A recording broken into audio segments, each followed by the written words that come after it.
Welcome to Strange Truths and Tall Tales, the product of Newfoundland podcast.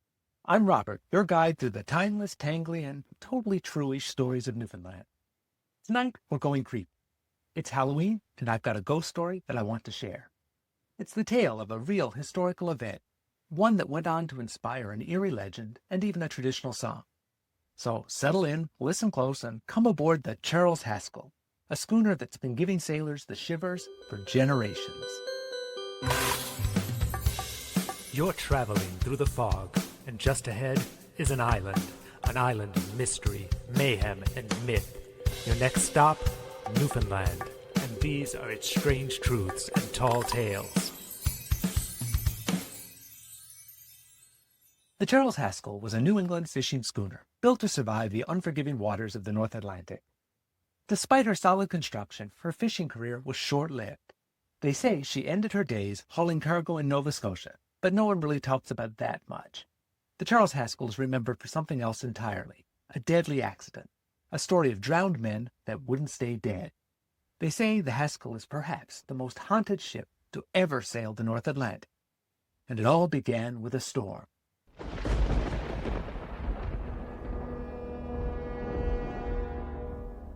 It was March 6, 1869.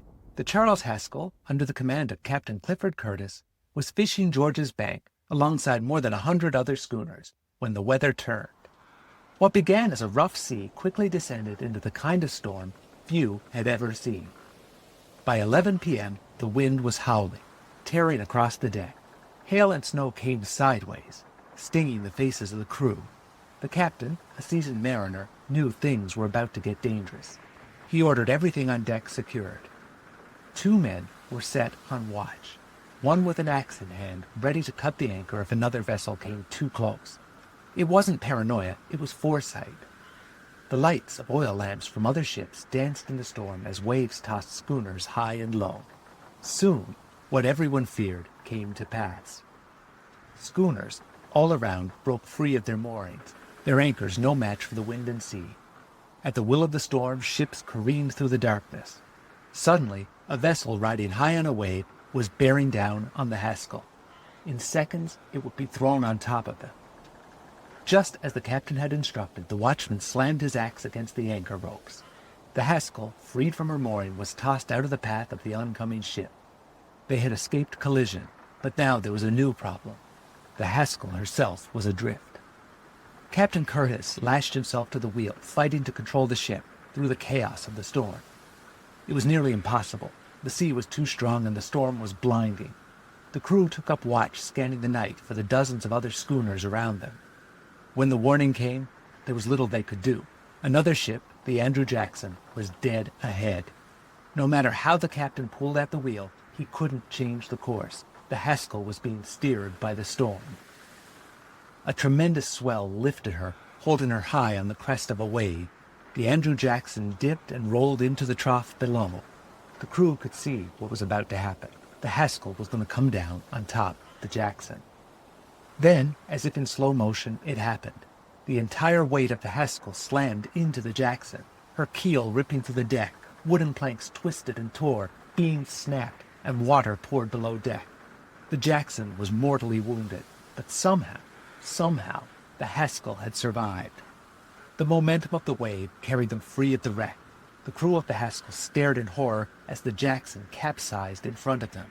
They watched as the desperate crew climbed onto the sinking hull, trying and failing to hold on against the power of the storm. In seconds, they were gone, all of them, washed away. On the Haskell, the damage was severe. Her bowsprit, jib, and mainsail were wrecked. The deck was stripped clean, her dories gone. But somehow they managed to stay afloat. Somehow they'd survived. When the sun rose, it revealed a devastating scene. The Haskell was battered, but that was the least of it. The crew were shaken. Their ship, the one that had saved them, had drowned the men of the Andrew Jackson. It had been a horrible accident. They knew there was nothing they could have done, but the guilt weighed heavily. The fishing trip was over. The boat needed repairs, and the crew were in no condition to stay on the banks. They were changed men. The Haskell limped to port. Some say to St. John's, others say New England. Regardless, she was patched up, and by the next spring, she was back on the banks.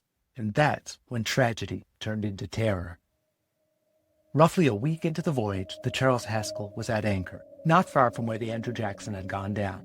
But this night was different. The sea was eerily calm.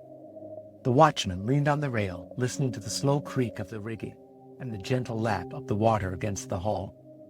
Then, something moved in the water. At first, he thought it was a fish, but when he raised his glass to his eye, what he saw froze him where he stood.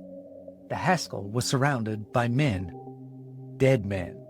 Decaying bodies rising from the deep, their heads breaking the surface, pale skin glowing in the moonlight.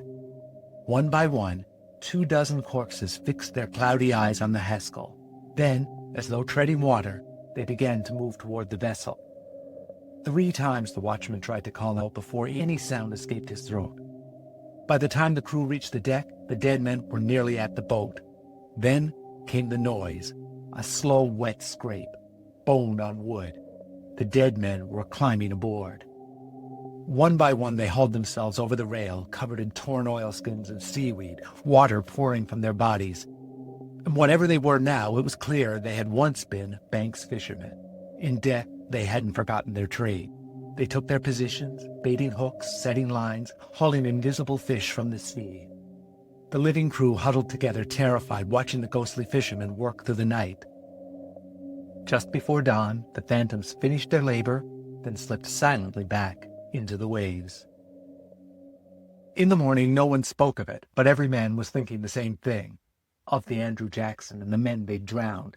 Had those souls returned to finish the voyage the Haskell had cut short? That night, the ghost came again, and again they fished, and again they vanished at dawn, walking away across the waves like men bound for shore. The crew had seen enough. They raised anchor and left the Banks that very hour. From that day on, no crew would sign aboard the Charles Haskell.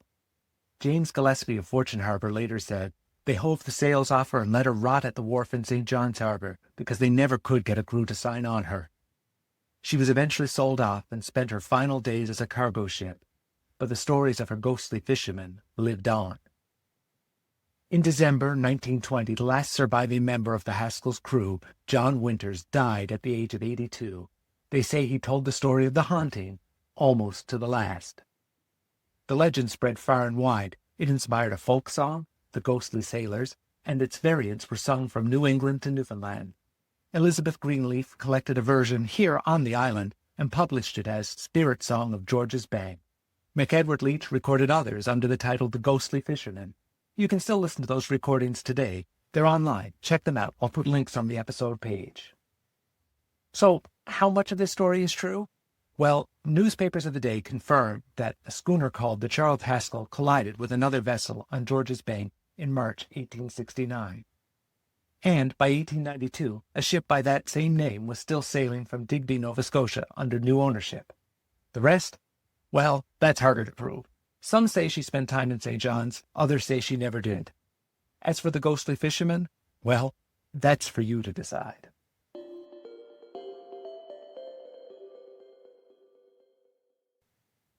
And that is the story of the Charles Haskell, the schooner that couldn't quite leave her ghosts behind. Might make you think twice about sailing after dark. If you want to dive deeper into this story and a few others that'll keep you off at night, you can find photos, sources, and more over on productofnewfoundland.ca.